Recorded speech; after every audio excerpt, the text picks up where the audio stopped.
وانتهى الدوري وحصلت المعجزه ولا ما حصلتش المعجزه، حسب انت باصص على الدوري منين. لو انت زملكاوي هتقول حصلت المعجزه وكسبنا الدوري.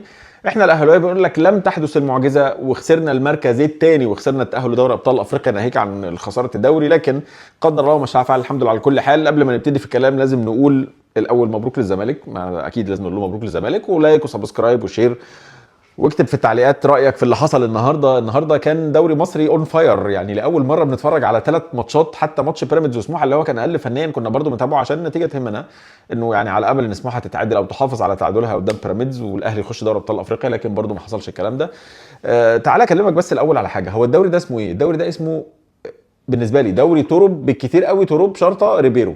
ما تقوليش بقى دوري ابو الوفا ودوري الحكام ودوري الخطيب ودوري الهاند بول ودوري سيراميكا، ما لا، ده دوري تورب. قبل ما مش هينفع نستخبى ورا صباعنا اهو. انت مش هستخبى ورا صباعي اهو يا جماعه.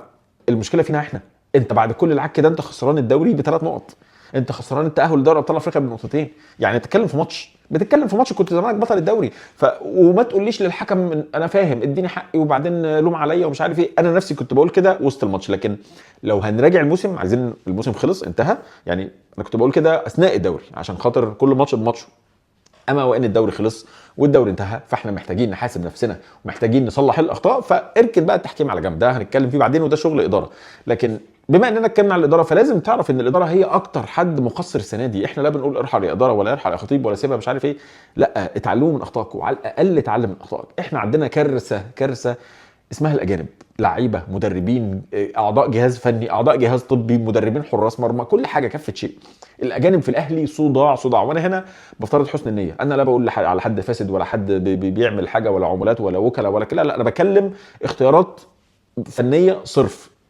بتكلم من منطق ادي العيش لخبازه، بتكلم من منطق ان انت مستأمن في مكانك تجيب اللي يشوف شغله بما يرضي الله. تمام؟ طيب الكلام بقى دلوقتي، احنا مش عارف ليه الاهلي ماشي في سكه اوروبا بقاله حبه من ساعه ما القرشين مسكوا جريوا في ايد الواحد، والاهلي ماشي في سكه اوروبا. لعيبه ومدربين، انت بتجيب مدرب ريبيرو ده ما اعرفش انت وقعت على مين، وبتجيب مدرب دنماركي من امتى؟ بتجيب مدرب دنماركي، وبتجيب كاموش برتغالي بيلعب في النرويج من امتى الكلام ده، وبتجيب جراديشار من سلوفينيا من امتى؟ بنجيب من سلوفينيا، وبتجيب مش عارف موديست اول لاعب اوروبي يلعب في الاهلي من امتى؟ بنجيب لعيبه اوروبيين.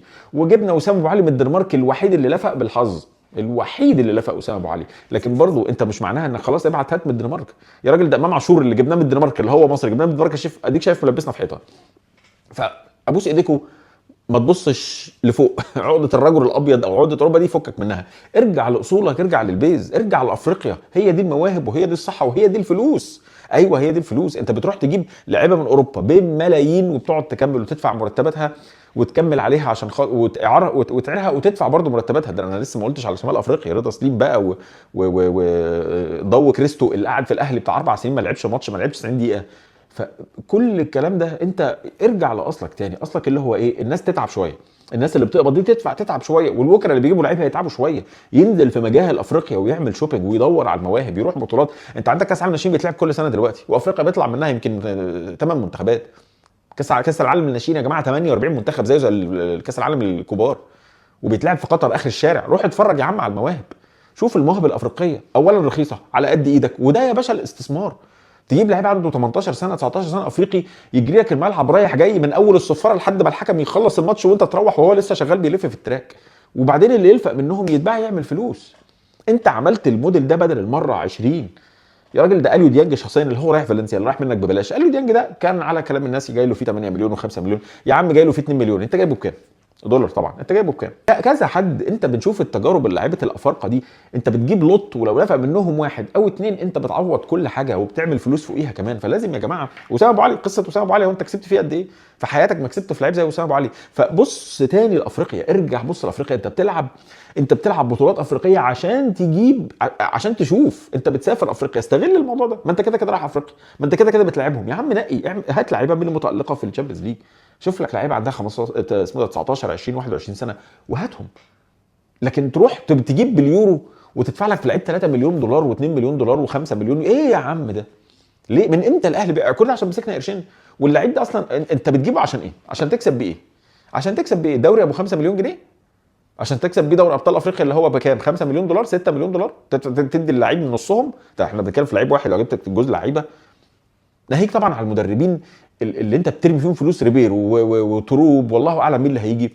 بص يا باشا من الاول كده، قبل ما اكمل لك بس اقول لك لايك وسبسكرايب وشير والكلام الجميل ده، واكتب لي في التعليق رايك في موضوع المدرب بالذات. تحب مدرب او رايك مدرب مصري ولا اجنبي؟ انا بقى بقول لك انت رايح كونفدراليه مدرب مصري بس.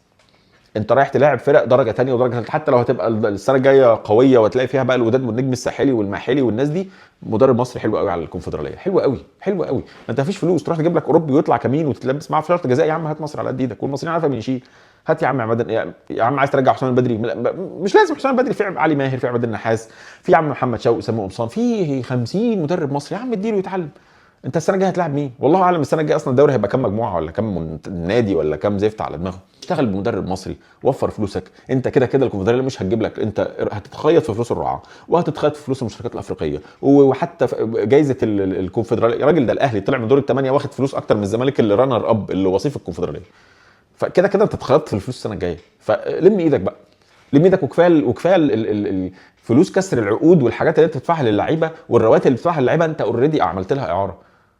فمشي يا عم الناس دي كلها، مشي الواغش ده كله، ولما تنقي استنضف واسترخص. ايوه استرخص، ايوه استرخص، بس كواليتي كواليتي كواليتي. روح لافريقيا ودور وهات، ودور وهات وتصرف واتعب شويه، حلل لقمتك. ده الحاجه الوحيده اللي عايز اقولها للاداره. اي حاجه تانية هتتظبط لوحدها. انت ماشي كويس في الصالات، انت ماشي كويس في كل الالعاب التانية غير كره القدم. انت كره القدم دي الحمد لله ما كسبناش الدوري، لان انت لو ترب ده كسب الدوري، يا نهار ابيض، تخيل ده ترب يكسب الدوري، مشكله مصيبه. ده مش بعيد كمان يقول لك انا في مكافاه دوري بقى، ما انت كسبان دوري وعهات، انت بتنافس عهات يا راجل. حتى بيراميدز اللي كنا طالعين بالسما، ده بيراميدز ده يخرس خالص، ما يتكلمش في موضوع دوري تاني، يخرس خالص. انت مش عارف تاخد دوري السنه دي، والاهلي متنقل ب 60 نيله، والزمالك ولا عارف يعمل تعاقدات ولا عنده لعيبه. الزمالك بيلعب ببزيره، الزمالك بيلاعب الدوري كله ببزيره فقط. اديك شفت شيكوبانزا، سيبك من شيكوبانزا انت عارف وانا عارف يا راجل. قسما بالله النهارده بشوف التشكيل الاساسي في ماتش الزمالك، في لعيبه، في واحد مدافع مش فاكر اسمه، محمد السيد ولا محمد السالم حاجه كده، اول مره اشوفه، او يعني ما اعرفش اسمه، اول مره اسمع اسمه. في واحد تاني في خط النص برضه مش فاكر، اول مره اسمع اسمه. يا عم كنت بقول لاصحابي، بقول لهم الناس دي لو قاعده على الترابيزه اللي جنبنا على القهوه والله ما اعرفها، والله ما اعرفها. لو قعدوا جنبنا ما اعرفش ان ده لاعب زمالك ولا يجي على بالي. فبيراميدز بكل النجوم دي والاساطير واللي نفد من انه يروح الكونفدراليه بضربه جزاء من ناصر ماهر. ضربه الجزاء بتاع ناصر ماهر دي اللي جابه من الزمالك في الشتاء، هي اللي خليته يلعب دوري ابطال بدل الكونفدراليه. ناهيك بقى عن ان هو خسر الدوري، فيخلص خالص بقى، ما يتكلمش بيراميدز ده ولا اللي قائمين على بيراميدز يقول لك تجربه ناجحه ومش ناجحه ولا مش ناجحه. الدوري المصري كله عك. لكن نرجع للاهلي اللي يخصنا، كلام اخير محتاج اقوله ورساله مختصره جدا. يا جماعه يا جماعه بلاش فنجره في موضوع اللعيبه. انت دلوقتي في لحظه حقيقه، رجعت هتلعب كونفدراليه، ارجع رجع ظهرك كده وارتاح، واعرف مقاسك، اعرف انت بتلعب فين، وعرف اللعيبه اللي عندك بعقودها باعلاناتها بالهجص ده كله وديتك فين. زيزو وميزو وامام وتريزيجيه والناس دي، ايا كان، حتى لو تريزيجيه هداف الدوري انت عارف وانا عارف، والشناوي وياسر ابراهيم وكل البرتيتا دي وبن شرقي، انتوا بسببكم احنا رجعنا نلعب كونفدراليه اول مره من 12 سنه، من 12 سنه اول مره الاهلي يرجع للكونفدراليه بسببكم، يلي عقودكم اكبر عقود مش في ال 12 سنه في تاريخ الاهلي.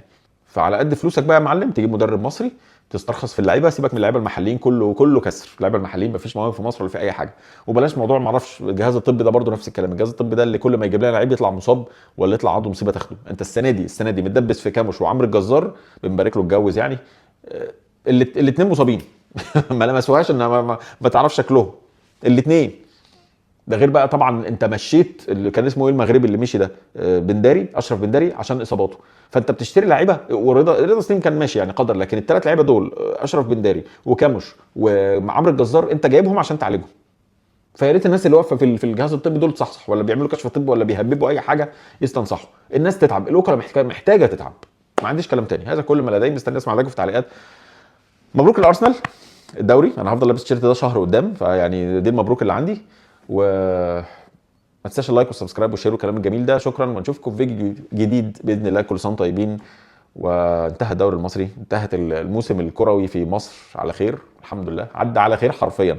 ما اظنش انه انتهى تماما، لان لسه مجموعه الهبوط لسه شغاله، بس ربنا يوفقهم بقى. بعيد عننا يا عم، مش ناقص صداع. سلام.